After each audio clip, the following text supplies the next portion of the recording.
ਜੋ ਤਉ ਪ੍ਰੇਮ ਖੇਲਣ ਕਾ ਚਾਓ, ਸਿਰ ਧਰ ਤਲੀ ਗਲੀ ਮੇਰੀ ਆਓ। ਇਤ ਮਾਰਗ ਪੈਰ ਧਰੀਜੈ, ਸਿਰ ਦੀਜੈ ਕਾਣ ਨ ਕੀਜੈ। ਇਤ ਮਾਰਗ ਪੈਰ ਧਰੀਜੈ, ਸਿਰ ਦੀਜੈ ਕਾਣ ਨ ਕੀਜੈ। ਪਰਮ ਸਨਮਾਨਯੋਗ ਜੁਗੋ ਜੁਗ ਅਟਲ ਚਵਰ ਛਤਰ ਤਖਤ ਦੇ ਮਾਲਕ, ਦਸਾਂ ਪਾਤਸ਼ਾਹੀਆਂ ਦੀ ਜੋਤ, ਗੁਰਗੱਦੀ 'ਤੇ ਬਿਰਾਜਮਾਨ, ਰਾਜਾਨ ਰਾਜ ਭਾਨਾਨ ਭਾਨ, ਦੇਵਾਨ ਦੇਵ ਉਪਮਾ ਮਹਾਨ। ਧੰਨ ਧੰਨ ਸਤਿਗੁਰੂ ਸ੍ਰੀ ਗੁਰੂ ਗ੍ਰੰਥ ਸਾਹਿਬ ਮਹਾਰਾਜ ਜੀ ਦੀ ਪਵਿੱਤਰ ਹਜ਼ੂਰੀ ਅੰਦਰ ਹਾਜ਼ਰੀਆਂ ਭਰ ਰਹੀ ਸਤਿਗੁਰੂ ਜੀ ਦੀ ਸਾਜੀ ਨਿਵਾਜੀ ਗੁਰੂ ਰੂਪ ਗੁਰੂ ਖਾਲਸਾ ਸਾਧ ਸੰਗਤ ਜੀ, ਸਭ ਤੋਂ ਪਹਿਲਾਂ ਗੁਰਫਤਿਹ ਬੁਲਾਓ। ਆਖੋ ਜੀ ਵਾਹਿਗੁਰੂ ਜੀ ਕਾ ਖਾਲਸਾ, ਵਾਹਿਗੁਰੂ ਜੀ ਕੀ ਫਤਿਹ। ਆਪ ਜੀ ਅੰਮ੍ਰਿਤ ਵੇਲੇ ਤੋਂ ਸ੍ਰੀ ਸੁਖਮਨੀ ਸਾਹਿਬ ਦੇ ਜਾਪ ਸਰਵਣ ਕਰ ਰਹੇ ਸੀ। ਵਿਸ਼ੇਸ਼ ਕਰਕੇ ਉਹਨਾਂ ਮਹਾਨ ਸ਼ਹੀਦਾਂ ਦੀ ਯਾਦ ਦੇ ਵਿੱਚ ਸ੍ਰੀ ਸੁਖਮਨੀ ਸਾਹਿਬ ਦੇ ਜਾਪ ਹੋਏ ਹੈ, ਜਿਨ੍ਹਾਂ ਮਰਜੀਵੜਿਆਂ ਨੇ ਮਹੰਤਾਂ ਤੋਂ ਗੁਰੂ ਘਰਾਂ ਨੂੰ ਆਜ਼ਾਦ ਕਰਵਾਉਣ ਵਾਸਤੇ ਆਪਣੀਆਂ ਸ਼ਹਾਦਤਾਂ ਦਿੱਤੀਆਂ। ਅੱਜ ਨਨਕਾਣਾ ਸਾਹਿਬ ਦੇ ਸਾਕੇ ਨੂੰ ਪੂਰੀ ਇੱਕ ਸਦੀ ਬਤੀਤ ਹੋ ਚੁੱਕੀ ਹੈ, ਭਾਵ 100 ਸਾਲ ਬਤੀਤ ਹੋ ਚੁੱਕਿਆ ਹੈ। 21 ਫਰਵਰੀ 1921 ਨੂੰ ਸਾਕਾ ਨਨਕਾਣਾ ਵਾਪਰਿਆ ਸੀ। ਇਹਦੇ ਪਿੱਛੇ ਕੀ ਕਾਰਨ ਸੀ? ਇਹ ਨਨਕਾਣਾ ਸਾਕਾ ਕਿਉਂ ਵਾਪਰਿਆ? ਅੱਜ ਦੇ ਔਰ ਕੱਲ੍ਹ ਦੇ ਦੀਵਾਨ ਵਿੱਚ ਆਪਾਂ ਇਹ ਤਵਾਰੀਖ ਦੇ ਪੱਤਰੇ ਜ਼ਰੂਰ ਵਾਚਾਂਗੇ। ਸਤਿਗੁਰੂ ਮਿਹਰਾਮਤ ਕਰਨ ਅਸੀਂ ਆਪਣੇ ਉਹਨਾਂ ਮਹਾਨ ਸ਼ਹੀਦਾਂ ਨੂੰ ਸਦਾ ਹੀ ਚੇਤੇ ਰੱਖੀਏ, ਜਿਨ੍ਹਾਂ ਨੇ ਗੁਰੂ ਘਰ ਦੇ ਸਿਧਾਂਤ ਨੂੰ ਕਾਇਮ ਰੱਖਣ ਵਾਸਤੇ ਆਪਣਾ ਲਹੂ ਡੋਲਿਆ। ਸਾਕਾ ਨਨਕਾਣਾ ਗੁਰੂ ਨਾਨਕ ਸਾਹਿਬ ਜੀ ਦੇ ਪਵਿੱਤਰ ਅਸਥਾਨ, ਜਨਮ ਅਸਥਾਨ ਨਨਕਾਣਾ ਸਾਹਿਬ ਵਾਪਰਿਆ, ਜਿੱਥੇ ਧੰਨ ਗੁਰੂ ਨਾਨਕ ਦੇਵ ਸੱਚੇ ਪਾਤਸ਼ਾਹ ਦਾ ਪ੍ਰਕਾਸ਼ ਹੋਇਆ। ਸਤਿਗੁਰੂ ਗੁਰੂ ਨਾਨਕ ਸਾਹਿਬ ਜੀ ਦਾ ਇਸ ਅਸਥਾਨ 'ਤੇ ਘਰ ਸੀ। ਉਦੋਂ ਇਸ ਅਸਥਾਨ ਦਾ ਨਾਂ ਰਾਏ ਭੋਏ ਦੀ ਤਲਵੰਡੀ ਸੀ। ਗੁਰੂ ਨਾਨਕ ਸਾਹਿਬ ਸੱਚੇ ਪਾਤਸ਼ਾਹ ਨੇ ਇਸ ਨਗਰ ਦੇ ਵਿੱਚ ਪ੍ਰਕਾਸ਼ ਲੈ ਕੇ ਰਹਿਮਤਾਂ ਕੀਤੀਆਂ।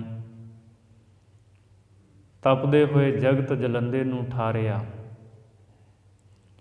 ਭਾਈ ਗੁਰਦਾਸ ਦੇ ਬਚਨ ਹਨ, ਜਿੱਥੈ ਬਾਬਾ ਪੈਰ ਧਰੇ, ਪੂਜਾ ਆਸਣ ਥਾਪਣ ਸੋਆ। ਜਿੱਥੇ ਵੀ ਗੁਰੂ ਬਾਬਾ ਜੀ ਨੇ ਆਪਣੇ ਮੁਬਾਰਕ ਚਰਨ ਪਾਏ, ਗੁਰਸਿੱਖਾਂ ਨੇ ਉਸ ਥਾਂ 'ਤੇ ਗੁਰੂ ਦੀ ਯਾਦ ਵਿੱਚ ਅਸਥਾਨ ਕਾਇਮ ਕੀਤੇ। ਉਹਨਾਂ ਅਸਥਾਨਾਂ ਦੀ ਧੂੜ ਨੂੰ ਗੁਰੂ ਕਾ ਸਿੱਖ ਆਪਣੇ ਮਸਤਕ ਨੂੰ ਲਾ ਕੇ ਵਡਭਾਗੀ ਸਮਝਦਾ ਹੈ। ਇਸ ਅਸਥਾਨ 'ਤੇ ਨਨਕਾਣਾ ਸਾਹਿਬ ਸਭ ਤੋਂ ਪਹਿਲਾਂ ਧੰਨ ਸ਼੍ਰੀ ਗੁਰੂ ਨਾਨਕ ਦੇਵ ਮਹਾਰਾਜ ਜੀ ਦੇ ਪੋਤਰੇ ਬਾਬਾ ਧਰਮ ਚੰਦ ਨੇ ਗੁਰੂ ਨਾਨਕ ਸਾਹਿਬ ਮਹਾਰਾਜ ਜੀ ਦੀ ਯਾਦ ਦੇ ਵਿੱਚ ਅਸਥਾਨ ਕਾਇਮ ਕੀਤਾ ਸੀ। ਉਦੋਂ ਇਸ ਅਸਥਾਨ ਨੂੰ ਬਾਬਾ ਕਾਲੂ ਦਾ ਕੋਠਾ ਕਿਹਾ ਜਾਂਦਾ ਸੀ। ਫਿਰ ਸਮਾਂ ਅੱਗੇ ਚੱਲਿਆ। ਗੁਰੂ ਹਰਗੋਬਿੰਦ ਸਾਹਿਬ ਸੱਚੇ ਪਾਤਸ਼ਾਹ ਮੀਰੀ ਪੀਰੀ ਦੇ ਮਾਲਕ ਸਤਿਗੁਰੂ ਜੀ ਜਦੋਂ ਇਸ ਅਸਥਾਨ 'ਤੇ ਆਏ, ਇੱਥੇ ਮੇਰੇ ਸਤਿਗੁਰੂ ਨੇ ਨਮਸਕਾਰ ਕੀਤੀ। ਇਹ ਅਸਥਾਨ ਕਾਇਮ ਹੋਇਆ ਅਤੇ ਗੁਰੂ ਹਰਗੋਬਿੰਦ ਸਾਹਿਬ ਮਹਾਰਾਜ ਜੀ ਨੇ ਉਦਾਸੀ ਸੰਪਰਦਾ ਦੇ ਮੁਖੀ ਬਾਬਾ ਅਲਮਸਤ ਜੀ ਨੂੰ ਇੱਥੋਂ ਦੀ ਸਾਰੀ ਸੇਵਾ ਸੰਭਾਲ ਦਾ ਕੰਮ ਸਤਿਗੁਰੂ ਨੇ ਸੌਂਪ ਦਿੱਤਾ। ਜਿੱਥੇ ਜਿੱਥੇ ਵੀ ਗੁਰੂ ਸਾਹਿਬ ਦੇ ਅਸਥਾਨ ਕਾਇਮ ਹੋਏ, ਭਾਵਨਾ ਵਾਲੇ ਸਿੱਖ ਉੱਥੇ ਨਤਮਸਤਕ ਹੁੰਦੇ ਹੈ ਔਰ ਇੱਕ ਮਨ ਵਿੱਚ ਚਾਅ ਹੁੰਦਾ ਸਿੱਖਾਂ ਦੇ ਵੀ ਗੁਰੂ ਦਾ ਅਸਥਾਨ ਬਹੁਤ ਸੋਹਣਾ ਅਤੇ ਸੁੰਦਰ ਹੋਵੇ। ਜਦੋਂ ਅਸੀਂ ਸਾਕਾ ਨਨਕਾਣਾ ਬਾਰੇ ਪੜ੍ਹਾਂਗੇ ਜਾਣਾਂਗੇ ਤਾਂ ਸਾਨੂੰ ਪਤਾ ਲੱਗੇਗਾ ਇਹਦੇ ਪਿਛੋਕੜ ਵਿੱਚ ਜਾ ਕੇ ਗੁਰੂ ਨਾਨਕ ਸਾਹਿਬ ਜੀ ਤੋਂ ਲੈ ਕੇ 10ਵੇਂ ਪਾਤਸ਼ਾਹ ਗੁਰੂ ਗੋਬਿੰਦ ਸਿੰਘ ਸਾਹਿਬ ਮਹਾਰਾਜ ਜੀ ਤੱਕ ਉਦੋਂ ਇੰਨੇ ਇਤਿਹਾਸਕ ਸਥਾਨ ਕਾਇਮ ਨਹੀਂ ਸਨ ਹੋਏ। 10ਵੇਂ ਪਾਤਸ਼ਾਹ ਜੀ ਤੋਂ ਬਾਅਦ ਬਾਬਾ ਬੰਦਾ ਸਿੰਘ ਬਹਾਦਰ ਸੰਨ 1716 ਨੂੰ ਜਦੋਂ ਬਾਬਾ ਬੰਦਾ ਸਿੰਘ ਬਹਾਦਰ ਦੀ ਸ਼ਹਾਦਤ ਹੋ ਜਾਂਦੀ ਹੈ, ਤਕਰੀਬਨ ਪੂਰਾ ਇੱਕ ਸਦੀ ਸਿੱਖਾਂ ਦੇ ਉੱਤੇ ਬਹੁਤ ਹੀ ਜ਼ਿਆਦਾ ਕਹਿਰ ਵਾਪਰਦਾ ਹੈ। ਹਕੂਮਤ ਸਿੱਖਾਂ ਦਾ ਖੁਰਾ ਖੋਜ ਮਿਟਾਉਣ ਵਾਸਤੇ ਆਪਣਾ ਪੂਰਾ ਜ਼ੋਰ ਲਾਉਂਦੀ ਹੈ। ਉਸ ਵੇਲੇ ਜਿਹੜੇ ਵੀ ਇਤਿਹਾਸਕ ਸਥਾਨ ਸਨ, ਇਹਨਾਂ ਸਥਾਨਾਂ ਦੀ ਸੇਵਾ ਸੰਭਾਲ ਉਦਾਸੀ ਮਹਾਂਪੁਰਸ਼ ਅਤੇ ਨਿਰਮਲੇ ਮਹਾਂਪੁਰਸ਼ ਕਰਦੇ ਰਹੇ। ਉਦਾਸੀ ਨਿਰਮਲੇ ਮਹਾਂਪੁਰਸ਼ਾਂ ਦੀ ਦੇਣ ਬਹੁਤ ਹੈ। ਅਸਥਾਨਾਂ ਦੀ ਉਹਨਾਂ ਸੰਭਾਲ ਕੀਤੀ, ਸੇਵਾ ਕੀਤੀ। ਪਰ ਅੱਗੇ ਚੱਲ ਕੇ ਜਦੋਂ ਅਸੀਂ ਦੇਖਦੇ ਹਾਂ ਇਹ ਮਹੰਤਾਂ ਤੋਂ ਗੁਰਦੁਆਰੇ ਆਜ਼ਾਦ ਕਰਵਾਏ ਗਏ, ਉਦੋਂ ਇਹਨਾਂ ਮਹੰਤਾਂ ਦੇ ਵਿੱਚ ਆਚਰਣ ਪੱਖੋਂ ਬਹੁਤ ਵੱਡੀ ਗਿਰਾਵਟ ਆ ਗਈ। ਗੁਰੂ ਘਰ ਦੀ ਮਰਿਆਦਾ ਇਹਨਾਂ ਨੇ ਗੁਰੂ ਘਰਾਂ ਦੇ ਵਿੱਚੋਂ ਦੂਰ ਕਰ ਦਿੱਤੀ ਔਰ ਆਪਣੀਆਂ ਮਨਿਆਈਆਂ ਗੁਰੂ ਘਰਾਂ ਦੇ ਵਿੱਚ ਕਰਨ ਲੱਗ ਪਏ। ਫਿਰ ਜਦੋਂ ਸਮਾਂ ਅੱਗੇ ਚੱਲਿਆ, ਮਿਸਲਾਂ ਦਾ ਵੇਲਾ ਆਇਆ, ਇਤਿਹਾਸਕ ਸਥਾਨ ਹੋਰ ਵੀ ਕਾਇਮ ਹੋਏ। ਜਿੱਥੇ ਜਿੱਥੇ ਗੁਰੂ ਸਾਹਿਬ ਨੇ ਚਰਨ ਪਾਏ ਉਹ ਅਸਥਾਨ ਸਿੱਖਾਂ ਨੇ ਬਣਾਏ। ਸਮਾਂ ਆਉਂਦਾ ਸ਼ੇਰੇ ਪੰਜਾਬ ਮਹਾਰਾਜਾ ਰਣਜੀਤ ਸਿੰਘ ਦਾ। ਸ਼ੇਰੇ ਪੰਜਾਬ ਮਹਾਰਾਜਾ ਰਣਜੀਤ ਸਿੰਘ ਦੇ ਮਨ ਵਿੱਚ ਭਾਵਨਾ ਸੀ ਵੀ ਮੈਂ ਗੁਰੂ ਸਾਹਿਬ ਦੇ ਅਸਥਾਨ ਕਾਇਮ ਕਰਾਂ।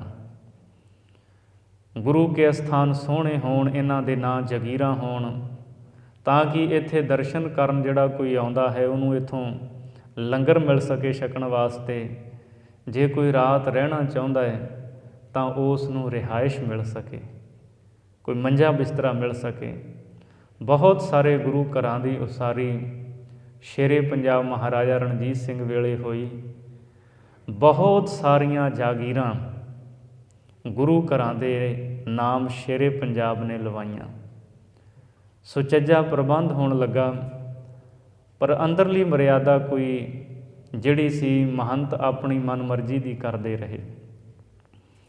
ਸ਼ੇਰੇ ਪੰਜਾਬ ਤੋਂ ਬਾਅਦ ਅਸੀਂ ਦੇਖਦੇ ਹਾਂ ਅੰਗਰੇਜ਼ ਪੰਜਾਬ ਦੇ ਉੱਤੇ ਕਾਬਜ਼ ਹੋ ਜਾਂਦੇ ਹੈ ਅਤੇ ਜਦੋਂ ਪੰਜਾਬ ਦੇ ਉੱਤੇ ਅਜੇ ਅੰਗਰੇਜ਼ ਕਾਬਜ਼ ਨਹੀਂ ਸੀ ਹੋਏ,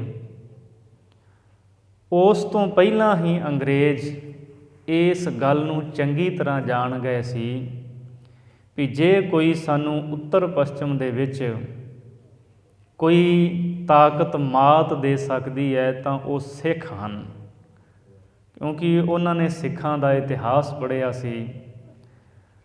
ਇਹ ਸਿੱਖ ਹੀ ਸਾਨੂੰ ਮਾਤ ਦੇ ਸਕਦੇ ਹਨ। ਇਸ ਲਈ ਜਦੋਂ ਪੜ੍ਹਨ ਤੋਂ ਉਹਨਾਂ ਨੂੰ ਪਤਾ ਲੱਗਾ ਵੀ ਸਿੱਖਾਂ ਦੀ ਤਾਕਤ ਦਾ ਵੱਡਾ ਕੇਂਦਰ ਗੁਰਦੁਆਰੇ ਸਾਹਿਬਾਨ ਹਨ, ਤਾਂ ਉਹਨਾਂ ਦਾ ਧਿਆਨ ਗੁਰਦੁਆਰੇ ਸਾਹਿਬਾਨਾਂ ਵੱਲ ਆਇਆ। ਮਹੰਤ ਜਿਹੜੇ ਗੁਰਦੁਆਰਿਆਂ ਦੇ ਉੱਤੇ ਕਾਬਜ਼ ਸਨ, ਜਿਹੜੇ ਪ੍ਰਬੰਧ ਕਰਦੇ ਸਨ, ਅੰਗਰੇਜ਼ ਸਰਕਾਰ ਨੇ ਉਹਨਾਂ ਨੂੰ ਥਾਪੜਾ ਦੇਣਾ ਸ਼ੁਰੂ ਕਰ ਦਿੱਤਾ। ਔਰ ਫਿਰ ਅਸੀਂ ਦੇਖਦੇ ਹਾਂ, ਗੁਰੂ ਗ੍ਰੰਥ ਸਾਹਿਬ ਦੀ ਬਾਣੀ ਪੜ੍ਹਦੇ ਹਾਂ, ਜਵਾਨੀ ਅਤੇ ਪੈਸਾ ਇਹ ਦੋਵੇਂ ਹੋਣ ਅਤੇ ਪਾਪ ਕਰਮਾਂ ਨੂੰ ਆਵਾਜ਼ ਮਾਰਨ ਦੀ ਲੋੜ ਨਹੀਂ ਪੈਂਦੀ, ਬੰਦਾ ਆਪੇ ਹੀ ਉੱਧਰ ਨੂੰ ਚੱਲ ਪੈਂਦਾ ਹੈ। ਮਹੰਤ ਜਿਹੜੇ ਜਿਹੜੇ ਅਸਥਾਨਾਂ 'ਤੇ ਵੀ ਕਾਬਜ ਸਨ, ਇਹ ਮਨਿਆਈਆਂ ਕਰਨ ਲੱਗ ਪਏ, ਮਨਮਤ ਕਰਨ ਲੱਗ ਪਏ, ਆਚਰਣ ਤੋਂ ਡਿੱਗ ਗਏ, ਘਿਨਾਉਣੀਆਂ ਹਰਕਤਾਂ ਕਰਨ ਲੱਗ ਪਏ। ਸੁਭਾਵਿਕ ਸੀ, ਗੁਰੂ ਕੇ ਪਿਆਰ ਵਾਲੇ ਸਿੱਖਾਂ ਦੇ ਮਨ ਦੇ ਵਿੱਚ ਰੋਸ ਪੈਦਾ ਹੋਣਾ ਹੀ ਸੀ। ਮੈਂ ਆਪ ਜੀ ਦੇ ਨਾਲ ਕੁਝ ਕੁ ਘਟਨਾਵਾਂ ਸਾਂਝੀਆਂ ਕਰਨੀਆਂ ਨੇ, ਕਿਉਂਕਿ ਸਾਕਾ ਨਨਕਾਣਾ ਕਿਉਂ ਵਾਪਰਿਆ, ਅੱਜ ਪੂਰਾ 100 ਸਾਲ ਹੋ ਗਿਆ।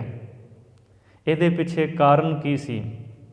ਜਦੋਂ ਤੱਕ ਇਤਿਹਾਸ ਦੇ ਪੱਤਰਿਆਂ ਨੂੰ ਅਸੀਂ ਵਾਚਦੇ ਨਹੀਂ, ਸਾਨੂੰ ਪਤਾ ਨਹੀਂ ਲੱਗੇਗਾ ਇਹਦਾ ਪਿਛੋਕੜ ਕੀ ਸੀ।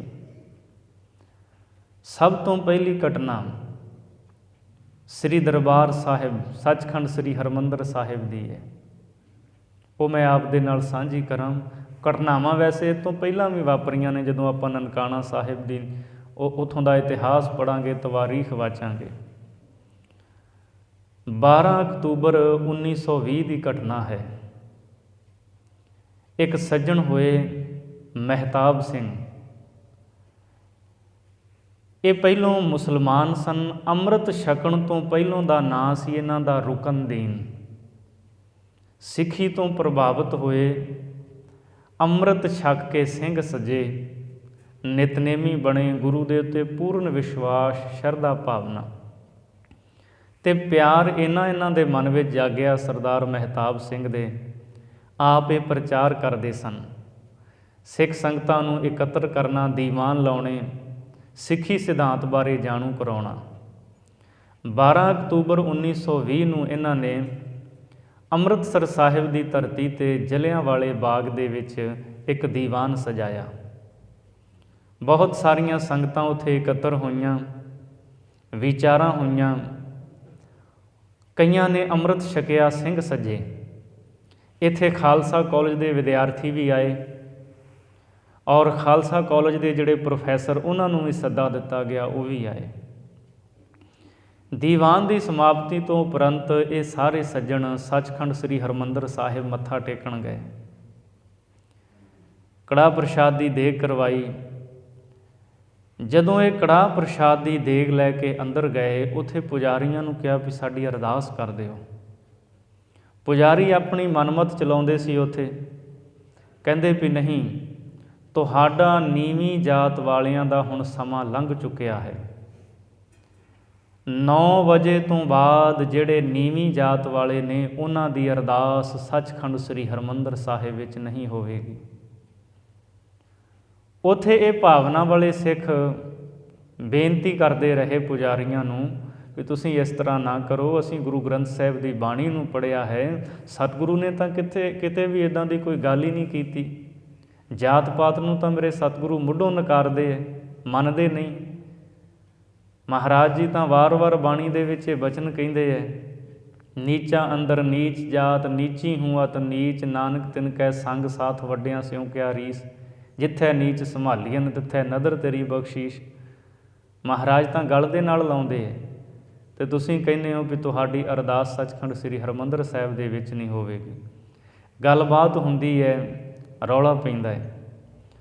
ਉਸ ਵੇਲੇ ਸਰਦਾਰ ਕਰਤਾਰ ਸਿੰਘ ਝੱਬਰ ਵੀ ਸ਼੍ਰੀ ਅਕਾਲ ਤਖਤ 'ਤੇ ਮੌਜੂਦ ਹੁੰਦੇ ਆ ਵਿਹੜੇ ਦੇ ਵਿੱਚ, ਉਹ ਵੀ ਸੱਚਖੰਡ ਸ੍ਰੀ ਹਰਿਮੰਦਰ ਸਾਹਿਬ ਆ ਜਾਂਦੇ ਹੈ। ਸਰਦਾਰ ਤੇਜਾ ਸਿੰਘ ਭੁੱਚਰ, ਬਾਬਾ ਹਰਕ੍ਰਿਸ਼ਨ ਜੀ, ਖਾਲਸਾ ਕਾਲਜ ਦੇ ਕੁਝ ਪ੍ਰੋਫੈਸਰ ਹੁੰਦੇ ਹੈ, ਤਾਂ ਹੋਰ ਬਹੁਤ ਸਾਰੇ ਖਾਲਸਾ ਕਾਲਜ ਦੇ ਵਿਦਿਆਰਥੀ ਹੁੰਦੇ ਹੈ।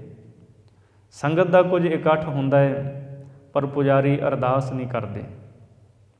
ਤਾਂ ਫਿਰ ਉਸ ਵਕਤ ਜਦੋਂ ਵਾਰ-ਵਾਰ ਪੁਜਾਰੀਆਂ ਨੂੰ ਕਿਹਾ ਜਾਂਦਾ ਹੈ, ਉਹ ਅਰਦਾਸ ਕਰਨ ਵਾਸਤੇ ਨਹੀਂ ਮੰਨਦੇ, ਤਾਂ ਆਪ ਹੀ ਖਾਲਸਾ ਕਾਲਜ ਦੇ ਪ੍ਰੋਫੈਸਰ ਨੇ ਧੰਨ ਗੁਰੂ ਰਾਮਦਾਸ ਸੱਚੇ ਪਾਤਸ਼ਾਹ ਮਹਾਰਾਜ ਦੇ ਚਰਨਾਂ ਵਿੱਚ ਅਰਦਾਸ ਕੀਤੀ, ਹੱਥ ਜੋੜੇ, ਧੰਨ ਗੁਰੂ ਰਾਮਦਾਸ ਸੱਚੇ ਪਾਤਸ਼ਾਹ ਮਹਾਰਾਜ, ਇਹ ਆਪ ਜੀ ਦੇ ਦਰ 'ਤੇ ਭਾਵਨਾ ਵਾਲੇ ਸਿੱਖ ਨੇ।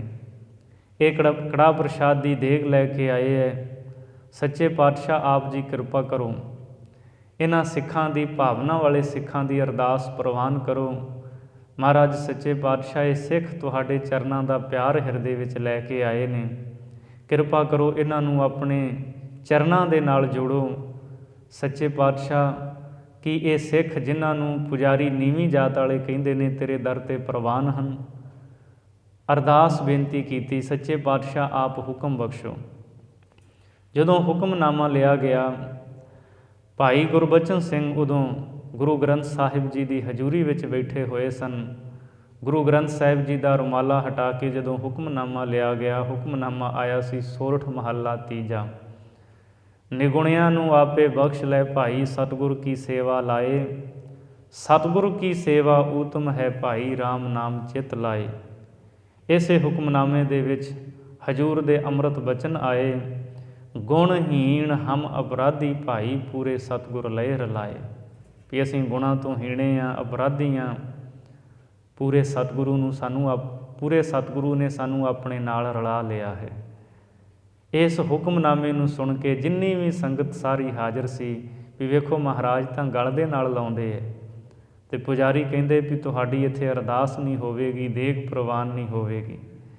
ਸਾਰੀਆਂ ਸੰਗਤਾਂ ਦੇ ਨੇਤਰਾਂ ਦੇ ਵਿੱਚ ਨੀਰ ਸੀ, ਹੰਝੂ ਸਨ ਵੀ ਮੇਰੇ ਸਤਿਗੁਰੂ ਕਿਵੇਂ ਗਲ ਦੇ ਨਾਲ ਲਾਉਂਦੇ।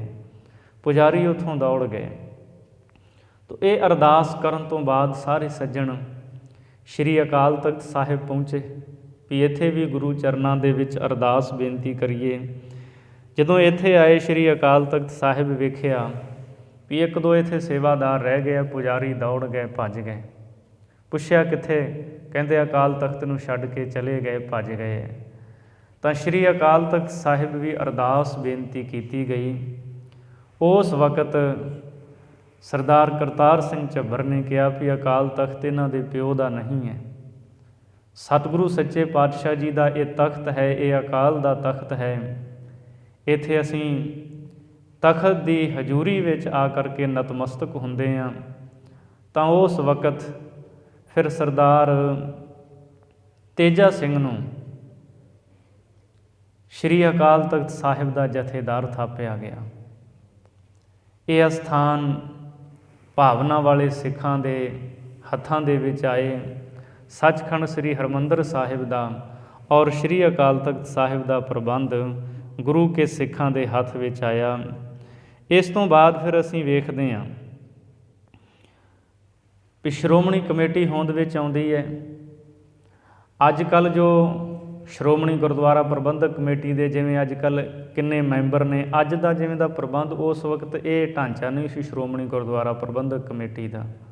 ਬਸ ਕੁਝ ਕੁ ਹੀ ਸੱਜਣ ਸਨ, ਮੈਂਬਰ ਸਨ ਜਿਹੜੇ ਸ਼੍ਰੋਮਣੀ ਗੁਰਦੁਆਰਾ ਪ੍ਰਬੰਧਕ ਕਮੇਟੀ ਦੇ ਬਣਾਏ ਗਏ, ਕਿਉਂਕਿ ਅਜੇ ਵੀ ਬਹੁਤ ਸਾਰੇ ਅਸਥਾਨ ਮਹੰਤਾਂ ਦੇ ਕਬਜ਼ੇ ਦੇ ਵਿੱਚ ਸਨ। ਸ਼੍ਰੋਮਣੀ ਗੁਰਦੁਆਰਾ ਪ੍ਰਬੰਧਕ ਕਮੇਟੀ ਹੋਂਦ ਵਿੱਚ ਆਈ। ਜਿਹੜੀ ਗੁਰਦੁਆਰਾ ਸੁਧਾਰ ਲਹਿਰ ਚੱਲਦੀ ਹੈ, ਖਾਸ ਕਰਕੇ ਇੱਕ ਧਾਰਮਿਕ ਜਮਾਤ ਅਤੇ ਇੱਕ ਰਾਜਨੀਤਿਕ ਜਮਾਤ ਜਨਮ ਲੈਂਦੀ ਹੈ। ਗੁਰਦੁਆਰਾ ਸੁਧਾਰ ਲਹਿਰ ਦੇ ਵਿੱਚੋਂ ਹੀ ਸ਼੍ਰੋਮਣੀ ਗੁਰਦੁਆਰਾ ਪ੍ਰਬੰਧਕ ਕਮੇਟੀ ਪੈਦਾ ਹੋਈ ਔਰ ਇਸੇ ਵਿੱਚੋਂ ਹੀ ਸ਼੍ਰੋਮਣੀ ਅਕਾਲੀ ਦਲ ਪੈਦਾ ਹੋਇਆ। ਇੱਕ ਨਿਰੋਲ ਧਾਰਮਿਕ ਔਰ ਇੱਕ ਰਾਜਸੀ ਜਮਾਤ ਪੈਦਾ ਹੁੰਦੀ ਹੈ। ਦਰਬਾਰ ਸਾਹਿਬ ਸੱਚਖੰਡ ਸ੍ਰੀ ਹਰਿਮੰਦਰ ਸਾਹਿਬ ਸ਼੍ਰੀ ਅਕਾਲ ਤਖਤ ਸਾਹਿਬ ਦਾ ਪ੍ਰਬੰਧ ਗੁਰੂ ਕੇ ਸਿੱਖਾਂ ਦੇ ਹੱਥ ਵਿੱਚ ਆਇਆ। ਜਦੋਂ ਤਰਨ ਤਾਰਨ ਸਾਹਿਬ ਦੀ ਅਸੀਂ ਗੱਲ ਕਰਦੇ ਹਾਂ, ਇਹ ਵੀ ਮਹੰਤਾਂ ਦੇ ਕਬਜ਼ੇ ਵਿੱਚ ਸੀ। ਇੱਥੋਂ ਤੱਕ ਕਿ ਤਰਨ ਤਾਰਨ ਸਾਹਿਬ ਤਾਂ ਇੱਕ ਬੁੰਗਾ ਹੀ ਮਹੰਤਾਂ ਨੇ ਪਾਦਰੀਆਂ ਨੂੰ ਵੇਚ ਦਿੱਤਾ ਸੀ, ਈਸਾਈ ਪ੍ਰਚਾਰਕਾਂ ਨੂੰ। ਗੁਰਦੁਆਰਾ ਸਾਹਿਬ ਤਰਨ ਤਾਰਨ ਸਾਹਿਬ ਦਾ ਉਹ ਬੁੰਗਾ, ਉੱਥੇ ਈਸਾਈ ਪ੍ਰਚਾਰਕ ਰਹਿ ਕੇ ਪ੍ਰਚਾਰ ਕਰਦੇ ਸੀ। ਜਿੱਥੇ ਤਰਨ ਤਾਰਨ ਸਾਹਿਬ ਸਰੋਵਰ ਦੇ ਵਿੱਚ ਇਸ਼ਨਾਨ ਕਰਕੇ ਗੁਰੂ ਕੇ ਭਾਵਨਾ ਵਾਲੇ ਸਿੱਖ ਗੁਰੂ ਅਰਜੁਨ ਦੇਵ ਮਹਾਰਾਜ ਦੇ ਚਰਨਾਂ ਵਿੱਚ ਅਰਦਾਸ ਕਰਦੇ ਔਰ ਇਹ ਸਥਾਨ ਦਾ ਨਾਂ ਹੀ ਤਰਨ ਤਾਰਨ, ਸੰਸਾਰ ਸਾਗਰ ਤੋਂ ਤਾਰਨ ਵਾਲਾ ਜਹਾਜ਼ ਹੈ।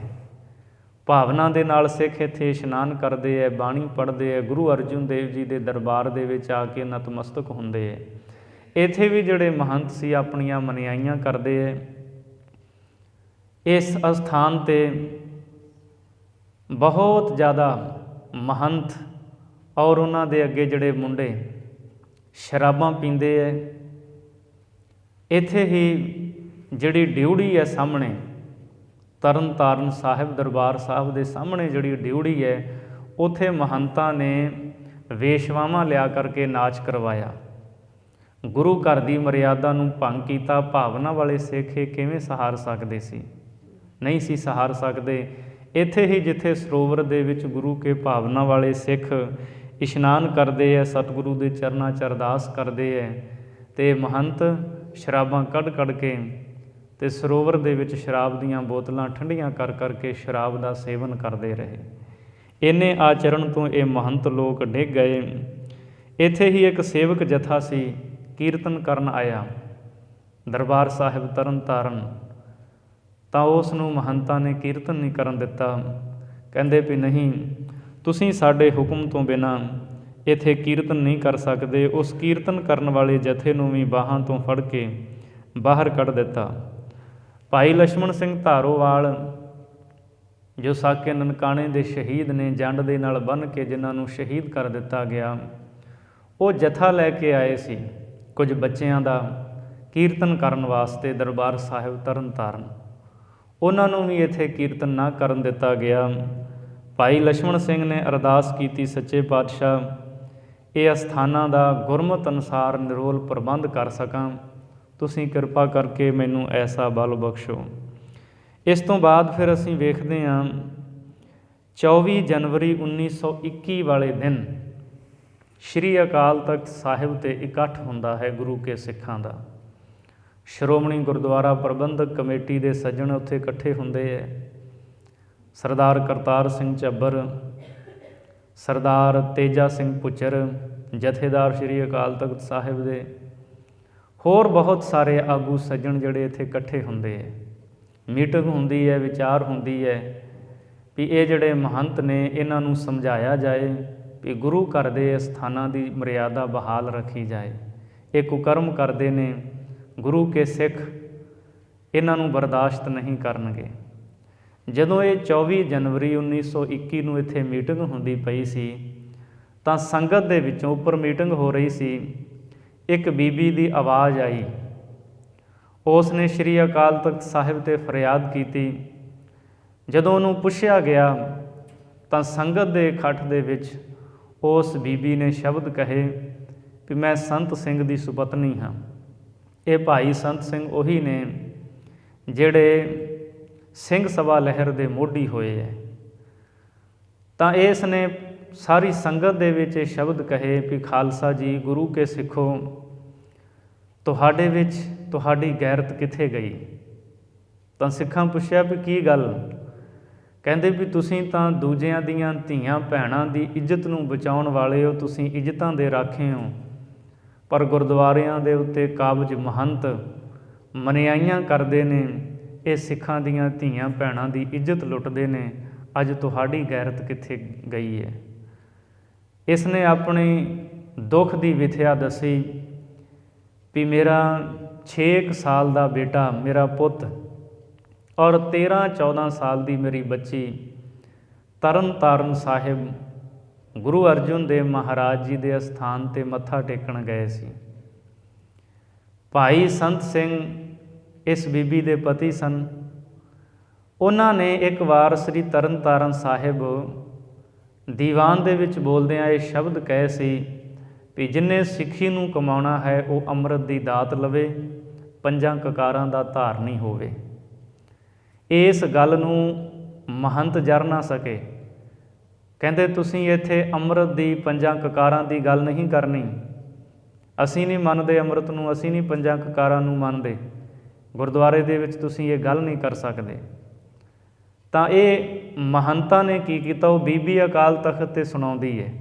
कहंदी भी मेरा 6 साल का पुत, 13-14 साल की मेरी धी, जदों दरबार साहिब तरन ताਰਨ मत्था टेकण गए, सरोवर दे विच परिक्रमा, सरोवर के आले दुआले परिक्रमा करते सन, तो उदों इन्हां महंतां दे गुंडे आए तो मेरे 6 साल के पुत नूं उहदे ਸਰੀਰ ਦੇ ਨਾਲ, ਪੇਟ ਦੇ ਨਾਲ ਪੱਥਰ ਬੰਨ੍ਹ ਕੇ ਸਰੋਵਰ ਵਿੱਚ ਡੁਬੋ ਕੇ ਮਾਰ ਦਿੱਤਾ। ਮੇਰੀ 13-14 ਸਾਲ ਦੀ ਧੀ ਦੀ ਪੱਤ ਲੁੱਟੀ ਗਈ। ਜਿਸ ਸਤਿਗੁਰੂ ਦੇ ਦਰ 'ਤੇ ਅਸੀਂ ਭਾਵਨਾ ਦੇ ਨਾਲ ਮੱਥਾ ਟੇਕਣ ਜਾਂਦੇ ਹਾਂ, ਉਸ ਗੁਰੂ ਦੇ ਦਰ 'ਤੇ ਹੀ ਇਹ ਕੁਝ ਵਾਪਰੇ, ਫਿਰ ਸਿੱਖ ਇਸ ਨੂੰ ਕਿਵੇਂ ਬਰਦਾਸ਼ਤ ਕਰਨਗੇ। ਮੈਂ ਤਾਂ ਆਪਣੀ ਪੱਤ ਇੱਜ਼ਤ ਲੁਟਾ ਲਈ। ਗੁਰੂ ਕੇ ਸਿੱਖਾਂ ਦੇ ਮਨ ਦੇ ਵਿੱਚ ਬਹੁਤ ਜ਼ਿਆਦਾ ਰੋਸ ਜਾਗਿਆ। ਉਸੇ ਵੇਲੇ ਸਾਰੇ ਸਿੱਖਾਂ ਨੇ, ਸ਼੍ਰੋਮਣੀ ਗੁਰਦੁਆਰਾ ਪ੍ਰਬੰਧਕ ਕਮੇਟੀ, ਸਰਦਾਰ ਤੇਜਾ ਸਿੰਘ ਭੁੱਚਰ, ਸਾਰਿਆਂ ਨੇ ਫੈਸਲਾ ਲਿਆ ਵੀ ਤਰਨ ਤਾਰਨ ਸਾਹਿਬ ਦਾ ਜਿਹੜਾ ਅਸਥਾਨ ਹੈ ਇਹ ਵੀ ਗੁਰੂ ਕੇ ਸਿੱਖਾਂ ਦੇ, ਭਾਵਨਾ ਵਾਲੇ ਸਿੱਖਾਂ ਦੇ ਕੋਲ ਆਵੇ ਤਾਂ ਕਿ ਇਹ ਸੁਚੱਜਾ ਪ੍ਰਬੰਧ ਕਰ ਸਕਣ। ਇਸ ਤੋਂ ਬਾਅਦ ਫਿਰ ਇਹ ਸਾਰੀ ਮੀਟਿੰਗ ਕਰਕੇ ਸ਼੍ਰੀ ਅਕਾਲ ਤਖਤ ਸਾਹਿਬ ਤੋਂ ਇਹ ਗੁਰੂ ਕੇ ਸਿੱਖ ਸ਼੍ਰੀ ਤਰਨ ਤਾਰਨ ਸਾਹਿਬ ਪਹੁੰਚਦੇ ਹੈ। ਉਸ ਤੋਂ ਅਗਲੇ ਦਿਨ ਬਹੁਤ ਵੱਡਾ ਸਿੱਖਾਂ ਦਾ ਜਥਾ ਹੁੰਦਾ ਹੈ ਔਰ ਸਾਰਿਆਂ ਸਲਾਹ ਇਹ ਕੀਤੀ ਵੀ ਆਪਾਂ ਉੱਥੇ ਕੋਈ ਲੜਾਈ ਝਗੜਾ ਕਰ ਨਹੀਂ ਜਾਣਾ, ਪਹਿਲੋਂ ਆਪਾਂ ਗੱਲਬਾਤ ਕਰਦੇ ਹਾਂ ਮਹੰਤਾਂ ਦੇ ਨਾਲ ਇਹ ਕੀ ਕਹਿੰਦੇ ਹੈ। ਤਾਂ ਜਿਹੜੇ ਸਿੱਖ ਆਗੂ ਸੀ ਉਹ ਗੱਲਬਾਤ ਕਰਨ ਗਏ। ਗੱਲਬਾਤ ਕਰਦਿਆਂ ਕਰਦਿਆਂ ਸਾਰਾ ਦਿਨ ਲੰਘ ਗਿਆ। ਸਮਝੌਤੇ ਦੇ ਕਾਗਜ਼ ਤਿਆਰ ਹੁੰਦੇ ਰਹੇ। ਦੂਜੇ ਪਾਸੇ ਜਿਹੜੇ ਤਰਨ ਤਾਰਨ ਦੇ ਮਹੰਤ ਸੀ ਉਹਨਾਂ ਨੇ ਕੀ ਕੀਤਾ ਵੀ ਆਪਣੇ ਗੁੰਡੇ ਤਿਆਰ ਕੀਤੇ। ਸ਼ਾਮ ਨੂੰ ਹਨੇਰਾ ਹੋ ਗਿਆ, ਕੋਈ ਗੱਲਬਾਤ ਕਿਸੇ ਨੇਪਰੇ ਨਾ ਚੜੀ, ਕਿਸੇ ਸਿਰੇ ਨਾਲ ਗੱਲਬਾਤ ਲੱਗੀ, ਕਿਉਂਕਿ ਗੁਰਦੁਆਰਾ ਸਾਹਿਬਾਨ ਇਹਨਾਂ ਦੇ ਨਾਂ ਜ਼ਮੀਨਾਂ ਬਹੁਤ ਸੀ, ਜਗੀਰਾਂ ਬਹੁਤ ਸੀ। ਉਹਨਾਂ ਜ਼ਮੀਨਾਂ ਜਗੀਰਾਂ ਨੂੰ ਆਪਣੀ ਨਿੱਜੀ ਸੰਪਤੀ ਸਮਝਣ ਲੱਗ ਪਏ ਸੀ ਇਹ ਮਹੰਤ ਲੋਕ, ਔਰ ਉਹਨਾਂ ਨੂੰ ਪਤਾ ਸੀ ਜੇ ਸਿੱਖਾਂ ਨੇ ਪ੍ਰਬੰਧ ਸੰਭਾਲ ਲਿਆ ਇਹ ਸਾਰੀਆਂ ਜ਼ਮੀਨਾਂ ਜਾਇਦਾਦਾਂ ਸਾਡੇ ਹੱਥੋਂ ਖੁੱਸ ਜਾਣਗੀਆਂ। ਦੂਜਾ ਅੰਗਰੇਜ਼ ਸਰਕਾਰ ਦਾ ਥਾਪੜਾ ਸੀ ਉਹਨਾਂ ਨੂੰ, ਉਹ ਕਿਸੇ ਗੱਲ 'ਤੇ ਮੰਨਣ ਨੂੰ ਤਿਆਰ ਨਾ ਹੋਏ। ਸ਼ਾਮ ਨੂੰ 8-9 ਵੱਜ ਗਏ। ਦਰਬਾਰ ਸਾਹਿਬ ਤਰਨ ਤਾਰਨ ਸਾਹਿਬ ਗੁਰੂ ਕੇ ਸਿੱਖ ਜਦੋਂ ਬੈਠੇ ਅੰਦਰ ਭਾਵਨਾ ਵਾਲੇ ਕੀਰਤਨ ਕਰਦੇ, ਬਾਣੀ ਪੜ੍ਹਦੇ ਸੀ, ਉਦੋਂ ਆਪਣੇ ਗੁੰਡਿਆਂ ਤੋਂ, ਸ਼ਮੀਆਂ ਗੰਡਾਸਿਆਂ ਦੇ ਨਾਲ ਇਹਨਾਂ ਤਰਨ ਤਾਰਨ ਦੇ ਮਹੰਤਾਂ ਨੇ ਹਮਲਾ ਕਰਵਾ ਦਿੱਤਾ। ਤਾਂ ਬਹੁਤ ਸਾਰੇ ਸਿੱਖ ਇਹਦੇ ਵਿੱਚ ਬੁਰੀ ਤਰ੍ਹਾਂ ਜ਼ਖਮੀ ਹੋ ਗਏ। 26 ਜਨਵਰੀ ਨੂੰ 1921 ਵਾਲੇ ਦਿਨ ਇਹ ਘਟਨਾ ਵਾਪਰਦੀ ਹੈ। ਅਤੇ ਇਹਦੇ ਵਿੱਚ ਜਦੋਂ ਭਾਈ ਹਜ਼ਾਰਾ ਸਿੰਘ ਮੱਥਾ ਟੇਕਦੇ ਹੈ, ਗੁਰੂ ਸਾਹਿਬ ਦੇ ਚਰਨਾਂ 'ਚ ਆਪਣਾ ਸੀਸ ਰੱਖਦੇ ਹੈ, ਮਹੰਤ ਦੇ ਗੁੰਡੇ ਆਉਂਦੇ ਹੈ। ਇੱਕ ਗੁੰਡਾ ਆਉਂਦਾ ਹੈ, ਕਿਰਪਾਨ ਉਹਦੇ ਪੇਟ ਦੇ ਆਰ ਪਾਰ ਕਰ ਦਿੰਦਾ ਹੈ। ਦੂਜਾ ਆਉਂਦਾ ਹੈ, ਛਵੀਆਂ ਦੇ ਨਾਲ ਵਾਰ ਕਰਦਾ ਹੈ। ਭਾਈ ਹਜ਼ਾਰਾ ਸਿੰਘ ਅਲਾਦੀਨਪੁਰ ਵਾਲੇ ਉਹ ਸ਼ਹੀਦ ਹੋ ਜਾਂਦੇ ਹੈ। ਦੂਜੇ ਭਾਈ ਹੁਕਮ ਸਿੰਘ, ਇਹਨਾਂ ਦਾ ਪਿੰਡ ਸੀ ਵਸਾਊ ਕੋਟ। ਇਹ 2 ਸਿੱਖਾਂ ਦੀ ਸ਼ਹਾਦਤ ਹੁੰਦੀ ਹੈ ਤਰਨ ਤਾਰਨ ਸਾਹਿਬ, ਭਾਈ ਹਜ਼ਾਰਾ ਸਿੰਘ ਅਤੇ ਭਾਈ ਹੁਕਮ ਸਿੰਘ। ਗੁਰਦੁਆਰਾ ਸੁਧਾਰ ਲਹਿਰ ਦੇ ਇਹ ਪਹਿਲੇ 2 ਸ਼ਹੀਦ ਨੇ। ਗੁਰੂ ਕੇ ਸਿੱਖ ਅਨੇਕਾਂ ਇੱਥੇ ਜ਼ਖਮੀ ਹੁੰਦੇ ਹੈ। 2 ਇਹ ਸਿੱਖ ਸ਼ਹੀਦ ਹੋ ਜਾਂਦੇ ਹੈ। ਗੁਰਦੁਆਰਾ ਦਰਬਾਰ ਸਾਹਿਬ ਤਰਨ ਤਾਰਨ ਸਾਹਿਬ ਦਾ ਪ੍ਰਬੰਧ ਗੁਰੂ ਕੇ ਸਿੱਖਾਂ ਦੇ ਹੱਥ ਵਿੱਚ ਆਉਂਦਾ ਹੈ। ਇਹਨਾਂ ਸਿੱਖਾਂ ਦੀ ਸ਼ਹਾਦਤ ਹੁੰਦੀ ਹੈ। ਅਤੇ ਜਿਸ ਵੇਲੇ ਭਾਈ ਹਜ਼ਾਰਾ ਸਿੰਘ ਅਲਾਦੀਨਪੁਰ ਉਹਨਾਂ ਦਾ ਭੋਗ ਹੁੰਦਾ ਹੈ, ਬਹੁਤ ਜ਼ਿਆਦਾ ਸੰਗਤ ਦਾ ਇਕੱਠ ਹੁੰਦਾ ਹੈ, ਭਾਵਨਾ ਵਾਲੇ ਸਿੱਖ ਆਉਂਦੇ ਹੈ। ਇੱਥੇ ਭਾਈ ਹਜ਼ਾਰਾ ਸਿੰਘ 75 ਸਾਲ ਦੀ ਤਕਰੀਬਨ ਉਮਰ ਹੋਵੇਗੀ ਉਹਨਾਂ ਦੀ ਮਾਂ ਦੀ, ਉਹ ਆਉਂਦੀ ਹੈ। ਔਰ ਜਦੋਂ ਸੰਸਕਾਰ ਹੁੰਦਾ ਹੈ ਅਤੇ ਬੜੀ ਭਾਵਨਾ ਦੇ ਨਾਲ ਉਹ ਬਜ਼ੁਰਗ ਮਾਈ ਆਈ ਹੋਈ ਚਿਹਰੇ ਤੋਂ ਕੱਪੜਾ ਹਟਾ ਕੇ ਵੇਖਦੀ ਹੈ, ਮਸਤਕ 'ਤੇ ਹੱਥ ਫੇਰਦਿਆਂ ਹੋਇਆਂ ਇਹ ਬਚਨ ਕਹਿੰਦੀ ਹੈ ਵੀ ਮੇਰੇ ਪੁੱਤ ਨੇ ਅੱਜ ਮੇਰਾ ਪੀਤਾ ਹੋਇਆ ਦੁੱਧ ਸਫਲ ਕਰ ਦਿੱਤਾ ਗੁਰੂ ਘਰ ਦੇ ਵਾਸਤੇ ਸ਼ਹਾਦਤ ਦੇ ਕਰਕੇ। ਤਾਂ ਬਹੁਤ ਸਾਰੇ ਨੌਜਵਾਨ, ਸਾਰਿਆਂ ਦੇ ਮਨ ਵਿੱਚ ਵੈਰਾਗ ਵੀ ਪੈਦਾ ਹੁੰਦਾ, ਜੋਸ਼ ਵੀ ਆਉਂਦਾ ਹੈ। ਭਾਈ ਹਜ਼ਾਰਾ ਸਿੰਘ ਦੇ ਭੋਗ 'ਤੇ ਬਹੁਤ ਸਿੱਖ ਸੰਗਤਾਂ ਦਾ ਇਕੱਠ ਹੁੰਦਾ ਹੈ, ਸਿੱਖ ਜਗਤ ਆਉਂਦਾ ਹੈ, ਤਕਰੀਰਾਂ ਹੁੰਦੀਆਂ ਨੇ। ਇੱਥੇ ਭਾਈ ਲਛਮਣ ਸਿੰਘ ਧਾਰੋਵਾਲ ਵੀ ਆਉਂਦੇ ਹੈ। ਅਤੇ ਭਾਈ ਲਛਮਣ ਸਿੰਘ ਧਾਰੋਵਾਲ ਭਰੇ ਦਰਬਾਰ ਦੇ ਵਿੱਚ, ਭਰੇ ਇਕੱਠ ਦੇ ਵਿੱਚ ਸਾਰੀਆਂ ਸੰਗਤਾਂ ਨੂੰ ਸੰਬੋਧਨ ਕਰਕੇ ਕਹਿੰਦੇ ਹੈ, ਖਾਲਸਾ ਜੀ, ਗੁਰਦੁਆਰਾ ਨਨਕਾਣਾ ਸਾਹਿਬ ਜਿੱਥੋਂ ਦਾ ਇਸ ਵੇਲੇ ਮਹੰਤ ਨਰੈਣ ਦਾਸ ਹੈ, ਉਹ ਬਹੁਤ ਜ਼ਿਆਦਾ ਮਨਿਆਈਆਂ ਕਰਦਾ, ਕੁਕਰਮ ਕਰਦਾ ਹੈ। ਬਹੁਤ ਸਾਰੇ ਉਹਦੇ ਆਚਰਣ ਤੋਂ ਡਿੱਗੇ ਹੋਏ ਕੀਤੇ ਕਰਮ ਨੇ। ਕਈਆਂ ਨੂੰ ਆਪ ਨੂੰ ਪਤਾ ਹੈ। ਆਪਾਂ ਗੁਰੂ ਨਾਨਕ ਸਾਹਿਬ ਜੀ ਦੇ ਜਨਮ ਅਸਥਾਨ ਨੂੰ ਵੀ ਇਹਨਾਂ ਮਹੰਤਾਂ ਤੋਂ ਆਜ਼ਾਦ ਕਰਵਾਉਣਾ ਹੈ। ਅਤੇ ਭਾਈ ਲਛਮਣ ਸਿੰਘ ਧਾਰੋਵਾਲ ਵਾਲੇ ਪ੍ਰਣ ਕਰਦੇ ਹੈ। ਇਹ ਦੋਵੇਂ ਅਸਥਾਨ ਫਿਰ ਸੱਚਖੰਡ ਸ੍ਰੀ ਹਰਿਮੰਦਰ ਸਾਹਿਬ, ਦਰਬਾਰ ਸਾਹਿਬ ਸ੍ਰੀ ਅਕਾਲ ਤਖਤ ਸਾਹਿਬ, ਗੁਰਦੁਆਰਾ ਤਰਨ ਤਾਰਨ ਸਾਹਿਬ, ਇਹ ਪੰਥ ਦੇ ਪ੍ਰਬੰਧ ਦੇ ਹੇਠ ਆਉਂਦੇ ਹੈ। ਸੁਚੱਜੇ ਢੰਗ ਦੇ ਨਾਲ ਗੁਰੂ ਕੇ ਸਿੱਖ ਇਹਨਾਂ ਅਸਥਾਨਾਂ ਦਾ ਪ੍ਰਬੰਧ ਕਰਦੇ ਹੈ। ਹੁਣ ਆਪਾਂ ਗੱਲ ਕਰੀਏ ਗੁਰਦੁਆਰਾ ਨਨਕਾਣਾ ਸਾਹਿਬ। ਗੁਰਦੁਆਰਾ ਨਨਕਾਣਾ ਸਾਹਿਬ ਜਿਹੜਾ ਅਸਥਾਨ ਹੈ, ਗੁਰੂ ਨਾਨਕ ਸਾਹਿਬ ਮਹਾਰਾਜ ਜੀ ਦਾ ਪ੍ਰਕਾਸ਼ ਅਸਥਾਨ ਹੈ। ਇਸ ਅਸਥਾਨ 'ਤੇ ਮਹੰਤ ਨਰੈਣ ਦਾਸ ਕਾਬਜ ਸੀ ਉਸ ਵੇਲੇ। ਮਹੰਤ ਨਰੈਣ ਦਾਸ ਤੋਂ ਪਹਿਲਾਂ ਕਿਸ਼ਨ ਦਾਸ ਸੀ, ਕਿਸ਼ਨ ਦਾਸ ਤੋਂ ਪਹਿਲਾਂ ਸਾਧੂ ਰਾਮ ਸੀ। ਇਹਦੇ ਤੋਂ ਪਹਿਲਾਂ ਦੇ ਜਿਹੜੇ ਮਹੰਤ ਸੀ ਉਹ ਵੀ ਅਯਾਸ਼ ਬੰਦੇ ਸੀ, ਸਾਧੂ ਰਾਮ ਅਤੇ ਕਿਸ਼ਨ ਦਾਸ। ਕਿਸ਼ਨ ਦਾਸ ਵੀ ਅਨੇਕਾਂ ਹੀ ਇਹੋ ਜਿਹੇ ਰੋਗਾਂ ਦੇ ਨਾਲ ਸੰਸਾਰ ਤੋਂ ਗਿਆ, ਜਿਹੜੇ ਰੋਗ ਜੀਵਨ ਦਾ ਆਚਰਣ ਡਿੱਗਣ ਕਰਕੇ ਬੰਦੇ ਨੂੰ ਲੱਗਦੇ ਹੈ। ਕਿਸ਼ਨ ਦਾਸ ਜਦੋਂ ਬਿਮਾਰ ਸੀ, ਉਹਦੀ ਜੇਬ ਦੇ ਵਿੱਚੋਂ ਗੁਰਦੁਆਰਾ ਨਨਕਾਣਾ ਸਾਹਿਬ ਖਜ਼ਾਨੇ ਦੀਆਂ ਚਾਬੀਆਂ ਲੈ ਕੇ ਇਹ ਮਹੰਤ ਨਰੈਣ ਦਾਸ ਆਇਆ ਅਤੇ ਇਸ ਅਸਥਾਨ 'ਤੇ ਉਹਨੇ ਕਬਜ਼ਾ ਕੀਤਾ। ਇੱਥੋਂ ਦਾ ਪ੍ਰਬੰਧ ਸੁਚੱਜੇ ਢੰਗ ਦੇ ਨਾਲ ਇਹ ਨਹੀਂ ਸੀ ਚਲਾਉਂਦਾ। ਔਰ ਇਹ ਅਸਥਾਨ ਗੁਰਦੁਆਰਾ ਨਨਕਾਣਾ ਸਾਹਿਬ, ਜਦੋਂ ਆਪਾਂ ਪਿੱਛੇ ਹੋਰ ਕੁਝ ਦੇਖਦੇ ਹਾਂ ਤਾਂ ਬਾਬਾ ਸਾਹਿਬ ਸਿੰਘ ਬੇਦੀ, ਊਨਾ ਸਾਹਿਬ ਵਾਲੇ, ਔਰ ਜਥੇਦਾਰ ਅਕਾਲੀ ਫੂਲਾ ਸਿੰਘ, ਉਹਨਾਂ ਦੇ ਕਹਿਣ 'ਤੇ ਸ਼ੇਰੇ ਪੰਜਾਬ ਮਹਾਰਾਜਾ ਰਣਜੀਤ ਸਿੰਘ ਨੇ ਗੁਰਦੁਆਰਾ ਨਨਕਾਣਾ ਸਾਹਿਬ ਦੀ ਜਿਹੜੀ ਇਮਾਰਤ ਹੈ ਉਹ ਬਹੁਤ ਸੋਹਣੀ ਸੁੰਦਰ ਬਣਵਾਈ ਸੀ। ਇਹ ਪ੍ਰਬੰਧ ਮਹੰਤ ਚੰਗਾ ਨਹੀਂ ਕਰ ਸਕੇ, ਇਸ ਲਈ ਸਿੱਖਾਂ ਦੇ ਮਨ ਵਿੱਚ ਰੋਸ ਜਾਗਿਆ। ਔਰ ਇਹ ਜਿਹੜਾ ਅਸਥਾਨ ਸੀ ਗੁਰਦੁਆਰਾ ਨਨਕਾਣਾ ਸਾਹਿਬ, ਬਹੁਤ ਸਾਰੀ ਜਗੀਰ ਇਹਦੇ ਨਾਂ ਸੀ, ਬਹੁਤ ਸਾਰਾ ਰਕਬਾ ਪੈਲੀ ਗੁਰਦੁਆਰਾ ਸਾਹਿਬ ਦੇ ਨਾਮ ਸੀ, ਜਿਹਦੇ 'ਤੇ ਮਹੰਤ ਕਬਜ਼ਾ ਕਰੀ ਬੈਠਾ ਸੀ। ਨਨਕਾਣਾ ਸਾਹਿਬ ਜੋ ਅਸਟੇਟ, ਇਹਦਾ ਜਿਹੜਾ ਰਕਬਾ 17,675 ਏਕੜ ਦਾ ਸੀ। ਇਹਦੇ ਵਿੱਚ 15,923 ਏਕੜ ਦੇ ਵਿੱਚ ਖੇਤੀ ਹੁੰਦੀ ਸੀ। ਬਾਕੀ ਦਾ ਜਿਹੜਾ ਰਕਬਾ ਸੀ ਉਹਦੇ ਵਿੱਚ ਬਸਤੀਆਂ, ਸਰਕਾਰੀ ਇਮਾਰਤਾਂ, ਰੇਲਵੇ ਲਾਈਨਾਂ, ਸੜਕਾਂ, ਨਹਿਰਾਂ, ਸੂਏ ਇਤਿਆਦਿਕ ਸਨ। ਸ੍ਰੀ ਨਨਕਾਣਾ ਸਾਹਿਬ ਅਸਟੇਟ ਦੇ ਵਿੱਚ 24 ਪਿੰਡ ਆਬਾਦ ਸਨ। 6 ਏਕੜ ਦੇ ਵਿੱਚ ਬਾਗ ਕੋਟ ਸਾਧੂ ਰਾਮ ਸੀ, 5 ਏਕੜ ਦੇ ਵਿੱਚ ਬਾਗ ਕੋਟ ਦਰਬਾਰ ਸਾਹਿਬ, 4 ਏਕੜ ਦੇ ਵਿੱਚ ਇਸੇ ਹੀ ਤਰ੍ਹਾਂ ਸ਼ਹੀਦੀ ਬਾਗ ਸੀ। ਇਹ ਜਿਹੜਾ ਅਸਥਾਨ ਸੀ 125 ਏਕੜ ਦੇ ਵਿੱਚ ਗੁਰੂ ਨਾਨਕ ਗਾਰਡਨ ਸੀ, 170 ਏਕੜ ਦੇ ਵਿੱਚ ਸ਼ਹੀਦੀ ਬਾਗ ਸੀ, 6 ਏਕੜ ਦੇ ਵਿੱਚ ਬਾਗ ਕੋਟ ਸਾਧੂ ਰਾਮ। ਇਸ ਤੋਂ ਇਲਾਵਾ ਗੁਰਦੁਆਰੇ ਸਾਹਿਬਾਨ, ਉਹਨਾਂ ਦੇ ਨਾਲ ਬਹੁਤ ਸਾਰੀ ਜ਼ਮੀਨ ਜਾਇਦਾਦ ਸੀ। ਮਹੰਤ ਨਰੈਣ ਦਾਸ ਅਤੇ ਨਾਲ ਇਹਦੇ ਕੁਝ ਹੋਰ ਸਾਰਿਆਂ ਦੇ ਜਿੰਨੀ ਵੀ ਜ਼ਮੀਨ ਸੀ ਇਹਦੇ ਉੱਤੇ ਨੇ ਕਬਜ਼ਾ ਕੀਤਾ ਹੋਇਆ ਸੀ। ਜੋ ਵੀ ਪੈਸਾ ਆਉਣਾ ਇਸ ਜ਼ਮੀਨ ਤੋਂ ਉਹ ਆਪਣੇ ਕੋਲ ਰੱਖਦਾ ਸੀ ਸਿੱਖ ਸੰਗਤਾਂ ਦੇ ਨਾਮ, ਨਾ ਹੀ ਸਿੱਖ ਸੰਗਤਾਂ ਦੇ ਵਾਸਤੇ ਖਰਚ ਕਰਦਾ ਸੀ। ਇਹ ਅਸਥਾਨ ਦੇ ਉੱਤੇ ਵੀ 3-4 ਘਟਨਾਵਾਂ ਐਸਰੀਆਂ ਵਾਪਰੀਆਂ ਜਿਹਦੇ ਨਾਲ ਸਿੱਖਾਂ ਦੇ ਹਿਰਦੇ ਵਲੂੰਧਰੇ ਗਏ। ਸਭ ਤੋਂ ਪਹਿਲੀ ਘਟਨਾ ਦੀ ਜੇ ਅਸੀਂ ਗੱਲ ਕਰੀਏ 1917 ਦੀ ਹੈ।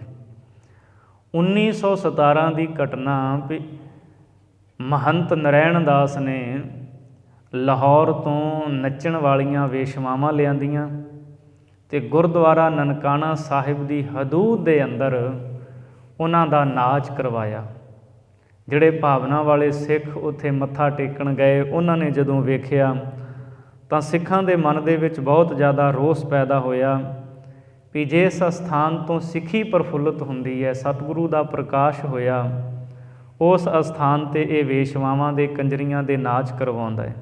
ਪਹਿਲੀ ਘਟਨਾ ਇਹ। ਉਸ ਤੋਂ ਬਾਅਦ ਅਸੀਂ ਦੂਜੀ ਘਟਨਾ ਵੇਖਦੇ ਹਾਂ। ਪੋਠੋਹਾਰ ਤੋਂ ਇੱਕ ਸਿੱਖ ਆਉਂਦਾ ਹੈ ਗੁਰਦੁਆਰਾ ਨਨਕਾਣਾ ਸਾਹਿਬ ਦਰਸ਼ਨ ਕਰਨ। ਇਹਦਾ ਨਾਮ ਸੀ ਭਾਈ ਬੂਟਾ ਸਿੰਘ। ਇੱਥੇ ਨਮਸਕਾਰ ਕਰਦਾ ਗੁਰਦੁਆਰਾ ਨਨਕਾਣਾ ਸਾਹਿਬ, ਸਰੋਵਰ ਵਿੱਚ ਇਸ਼ਨਾਨ ਕਰਦਾ ਹੈ। ਇਹ ਅੰਮ੍ਰਿਤਧਾਰੀ ਸਿੱਖ ਸੀ ਗੁਰੂ ਕਾ। ਅਤੇ ਮਹੰਤ ਦੇ ਜਿਹੜੇ ਗੁੰਡੇ ਸੀ ਉਹ ਇਸ ਭਾਈ ਬੂਟਾ ਸਿੰਘ ਦੇ ਕਕਾਰ ਖੋਹ ਲੈਂਦੇ ਨੇ। ਸ੍ਰੀ ਸਾਹਿਬ, ਕੜਾ, ਸਾਰੇ ਕਕਾਰ, ਕੰਘਾ ਉਹਦਾ ਖੋਹ ਲਿਆ ਜਾਂਦਾ ਹੈ। ਕਹਿੰਦੇ ਵੀ ਨਹੀਂ, ਇੱਥੇ ਅੰਮ੍ਰਿਤਧਾਰੀਆਂ ਨੂੰ ਕੋਈ ਥਾਂ ਨਹੀਂ, ਇੱਥੇ ਕਕਾਰ ਪਾ ਕੇ ਆਉਣ ਦੀ ਮਨਾਹੀ ਹੈ। ਇਹ ਭਾਈ ਬੂਟਾ ਸਿੰਘ ਸਿੱਖ ਭਾਵਨਾ ਵਾਲਾ ਸੀ, ਇਹਦੇ ਕਕਾਰ ਖੋਏ ਗਏ। ਦੂਜੀ ਘਟਨਾ ਇਹ। ਤੀਜੀ ਘਟਨਾ 1918 ਦੀ ਹੈ। ਸਿੰਧੀ ਜੱਜ ਸੀ ਇੱਕ, ਸਿੰਧ ਹੈਦਰਾਬਾਦ ਤੋਂ।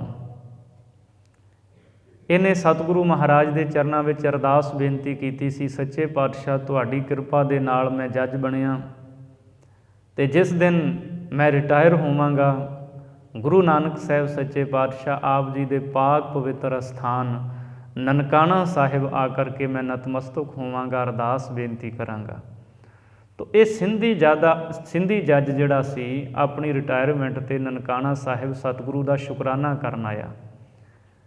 ਗੁਰੂ ਨਾਨਕ ਸਾਹਿਬ ਦੇ ਚਰਨਾਂ ਵਿੱਚ ਅਰਦਾਸ ਕੀਤੀ, ਸੱਚੇ ਪਾਤਸ਼ਾਹ ਇੰਨਾ ਸਮਾਂ ਮੈਂ ਨੌਕਰੀ ਕੀਤੀ ਹੈ, ਤੁਹਾਡੀ ਕਿਰਪਾ ਦੇ ਨਾਲ ਅੱਜ ਰਿਟਾਇਰ ਹੋਇਆ, ਮੇਰੇ 'ਤੇ ਮਿਹਰ ਕਰਨੀ, ਸਿੱਖੀ ਦੀ ਦਾਤ ਬਖਸ਼ੋ, ਤੁਹਾਡੇ ਚਰਨਾਂ ਦਾ ਪਿਆਰ ਮੇਰੇ ਹਿਰਦੇ ਦੇ ਵਿੱਚ ਬਣਿਆ ਰਵੇ, ਅਰਦਾਸ ਬੇਨਤੀ ਕੀਤੀ। ਤੋ ਸ਼ਾਮ ਨੂੰ ਲੇਟ ਹੋ ਗਿਆ, ਮਨ ਬਣਾਇਆ ਵੀ ਇੱਥੇ ਹੀ ਮੈਂ ਰਹਿ ਲਵਾਂ। ਪਰਿਵਾਰ ਸਮੇਤ ਇਹ ਆਇਆ ਸੀ ਸਿੰਧੀ ਜੱਜ, ਅਤੇ ਉੱਥੇ ਪੁੱਛਿਆ ਵੀ ਇੱਥੇ ਕੋਈ ਰਹਿਣ ਦਾ ਪ੍ਰਬੰਧ।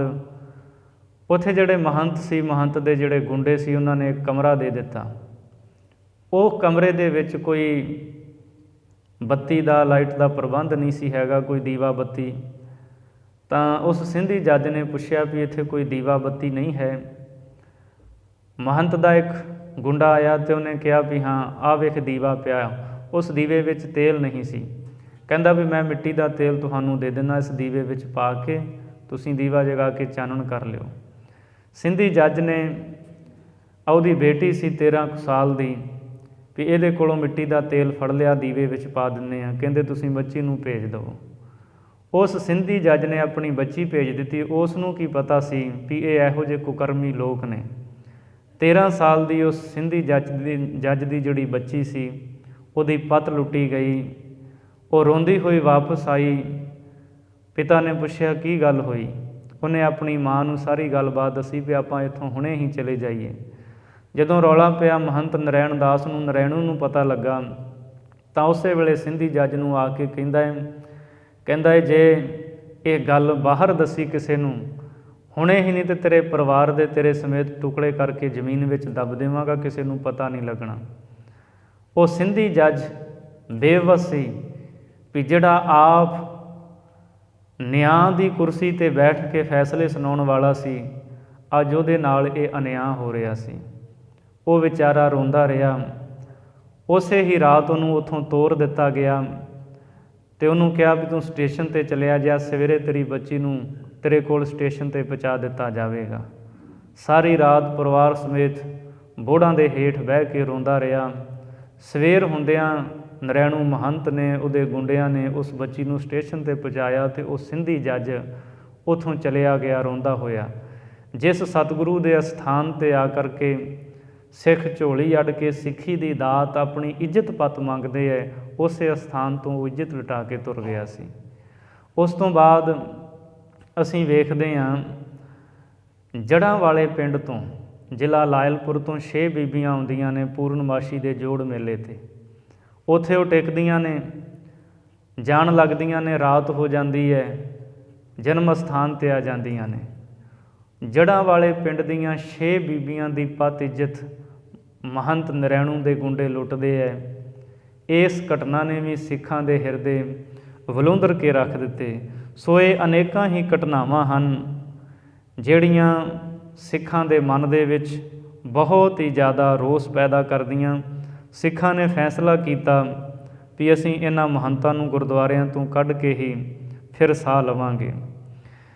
ਇਹ ਜਿਹੜਾ ਸਿੰਧੀ ਜੱਜ ਸੀ, ਇਹ ਚਲਿਆ ਤਾਂ ਗਿਆ ਆਪਣੇ ਘਰੇ। ਪਾਕਿਸਤਾਨ ਦੇ ਵਿੱਚ ਇੱਕ ਪਿੰਡ ਪੈਂਦਾ ਹੈ ਡਿੰਗਾ, ਅਪ੍ਰੈਲ 1920 ਨੂੰ ਉੱਥੇ ਇੱਕ ਕਾਨਫਰੰਸ ਹੋਈ ਸਿੱਖਾਂ ਦੀ। ਉਹਦੇ ਵਿੱਚ ਬਹੁਤ ਸਾਰੇ ਸਿੱਖ ਆਗੂ ਇਕੱਠੇ ਹੋਏ, ਹੋਰ ਵੀ ਬਹੁਤ ਸਾਰੀਆਂ ਸਿੱਖ ਸੰਗਤਾਂ ਦਾ ਇਕੱਠ ਹੋਇਆ। ਉੱਥੇ ਇਹ ਸਿੰਧੀ ਜੱਜ ਵੀ ਗਿਆ। ਉਸ ਇਕੱਠ ਦੇ ਵਿੱਚ ਇਸ ਨੇ ਬੋਲਣ ਦੀ ਇਜਾਜ਼ਤ ਮੰਗੀ। ਜਦੋਂ ਇਹਨੂੰ ਬੋਲਣ ਦੀ ਇਜਾਜ਼ਤ ਦਿੱਤੀ ਗਈ, ਇਸ ਨੇ ਸਿੱਖ ਸੰਗਤਾਂ ਦੇ ਵਿੱਚ ਬੋਲਦਿਆਂ ਹੋਇਆਂ ਸ਼ਬਦ ਕਹੇ ਵੀ ਸਿੱਖ ਹੈਗੇ ਹੈ ਜਾਂ ਮਰ ਗਏ ਹੈ। ਫਿਰ ਦੂਜੀ ਵਾਰਾਂ ਕਿਹਾ ਵੀ ਸਿੱਖ ਹੈਨ ਕਿ ਮਰ ਗਏ। ਆਗੂਆਂ ਨੇ ਪੁੱਛਿਆ ਵੀ ਕੀ ਗੱਲ, ਤੂੰ ਇਹ ਸ਼ਬਦ ਕਿਉਂ ਕਹੇ? ਫਿਰ ਇਸ ਨੇ ਜੋ ਇਹਦੇ ਨਾਲ ਸਾਰੀ ਘਟਨਾ ਵਾਪਰੀ ਸੀ, ਜਨਮ ਅਸਥਾਨ 'ਤੇ ਕਿਵੇਂ ਗਿਆ, ਇਹਨੇ ਦੱਸਿਆ ਵੀ ਮੈਂ ਇੱਕ ਜੱਜ ਹਾਂ, ਰਿਟਾਇਰ ਜੱਜ। ਗੁਰਦੁਆਰਾ ਨਨਕਾਣਾ ਸਾਹਿਬ ਮੈਂ ਮੱਥਾ ਟੇਕਣ ਗਿਆ ਸੀ। ਮਹੰਤ ਅਤੇ ਉਹਦੇ ਗੁੰਡਿਆਂ ਨੇ ਮੇਰੀ 13 ਸਾਲ 14 ਸਾਲ ਦੀ ਬੱਚੀ ਦੀ ਪੱਤ ਲੁੱਟੀ ਔਰ ਉੱਥੋਂ ਮੈਨੂੰ ਮਾਰ ਕੁੱਟ ਕੇ ਬਾਹਰ ਕੱਢ ਦਿੱਤਾ ਗਿਆ। ਉਸ ਵੇਲੇ ਸਿੱਖਾਂ ਦੇ ਮਨ ਦੇ ਵਿੱਚ ਬਹੁਤ ਜ਼ਿਆਦਾ ਰੋਸ ਜਾਗਿਆ। ਉਸੇ ਵੇਲੇ ਫੈਸਲਾ ਲਿਆ ਵੀ ਗੁਰਦੁਆਰਾ ਨਨਕਾਣਾ ਸਾਹਿਬ ਜਨਮ ਅਸਥਾਨ ਨੂੰ ਇਹਨਾਂ ਮਹੰਤਾਂ ਤੋਂ, ਨਰੈਣੂ ਮਹੰਤ ਤੋਂ ਆਜ਼ਾਦ ਕਰਵਾ ਕੇ ਹੀ ਸਾਹ ਲਿਆ ਜਾਵੇਗਾ। ਇਹ ਘਟਨਾਵਾਂ ਨੇ ਜਿਹੜੀਆਂ ਉਸ ਅਸਥਾਨ 'ਤੇ ਵਾਪਰੀਆਂ। ਗੁਰਦੁਆਰਾ ਸਾਹਿਬਾਨਾਂ ਦਾ ਪ੍ਰਬੰਧ ਮਹੰਤਾਂ ਨੇ ਸੁਚੱਜੇ ਢੰਗ ਦੇ ਨਾਲ ਚਲਾਇਆ ਨਹੀਂ। ਇਹ ਅਯਾਸ਼ੀ ਬਣ ਗਏ, ਆਚਰਣ ਤੋਂ ਡਿੱਗ ਗਏ। ਗੁਰਦੁਆਰਾ ਸਾਹਿਬ ਦੇ ਅੰਦਰ ਸ਼ਰਾਬਾਂ ਕਬਾਬਾਂ ਚਲਾਉਂਦੇ ਰਹੇ ਤਾਂ ਸਿੱਖਾਂ ਦੇ ਹਿਰਦੇ ਵਲੂੰਦਰੇ ਗਏ। ਸਾਧ ਸੰਗਤ, ਸਾਕਾ ਨਨਕਾਣਾ ਕਿਉਂ ਵਾਪਰਿਆ? ਇਹ ਘਟਨਾਵਾਂ ਆਪ ਦੇ ਨਾਲ ਤਾਂ ਸਾਂਝੀਆਂ ਕੀਤੀਆਂ ਨੇ। ਨਨਕਾਣਾ ਸਾਕਾ ਜਿਹੜਾ ਵਾਪਰਿਆ, ਜੇ ਘਟਨਾਵਾਂ ਅਸੀਂ ਸਾਂਝੀਆਂ ਨਾ ਕਰੀਏ, ਪਤਾ ਕਿਵੇਂ ਲੱਗੇਗਾ ਵੀ ਕਿਉਂ ਸਿੱਖਾਂ ਦੀ ਸ਼ਹਾਦਤ ਹੋਈ, ਕਿਉਂ ਇਹਨੇ ਸਿੱਖਾਂ ਦਾ ਖੂਨ ਡੁੱਲਿਆ।